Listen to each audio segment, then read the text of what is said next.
Was I entertained? Yes, I was. Gladiator 2 takes place 16 years after the first movie. Rome is now ruled by two corrupt twin emperors. Lucius, who fled home after the events of the first movie, now lives with his wife under a new alias, Hanno, until the Roman army attacks, conquering his city, killing his wife, and enslaving him and his men. Now bent on revenge against General Marcus, he must fight as a gladiator to get to the man that he wants dead, with the help of the guy who bought him Macrinus, who promises Lucius his head. So herein lies my problem with the film from a story and casting perspective. Some might say, hey, telling us Paul Mescal is Lucius is kind of a spoiler since they don't say it until a certain part of the movie, which sure, you can assume that, but he's supposed to be playing the same character from the first movie, who was played by Spencer Clark, so if he was in this movie in that role, then it wouldn't be a twist or a spoiler at all because he looks exactly like he did when he was younger, which I think they should have reused him in this role in the first place, which I don't know why they didn't, but whatever.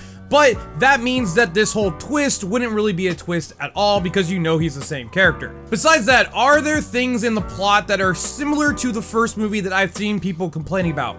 Yes, but it's not as much as people are saying it is. I did watch Gladiator again just to get a refresher, and while I do think that movie is the better out of the two, I do think this movie does do some things that is better than the original. Now, obviously, Lucius could never be as cool as Maximus, and that does show throughout the film. We also don't really get any memorable quotes in this movie. My last complaint, and it's one that I didn't really think I would be complaining about, is Denzel Washington is just doing a normal voice. Everybody else in the movie is doing some sort of voice, but Denzel Washington is just talking normal, and it kind of took me out of the movie. Like, I don't know why he couldn't even try and put on an accent. It was just weird. But let's talk about the positives. This movie does look fantastic. It's a total upgrade in visuals from the original, which is to be expected. We get 7 total action scenes in this movie, which is 1 more than the original movie. We also do get some cool new fights in this, like a guy riding a rhino, but also we get a naval battle in the Colosseum, which was really cool to see. I really enjoyed all the fights, and they were pretty brutal. The 2 emperors in this movie were alright. They are nowhere near close to being Joaquin Phoenix level,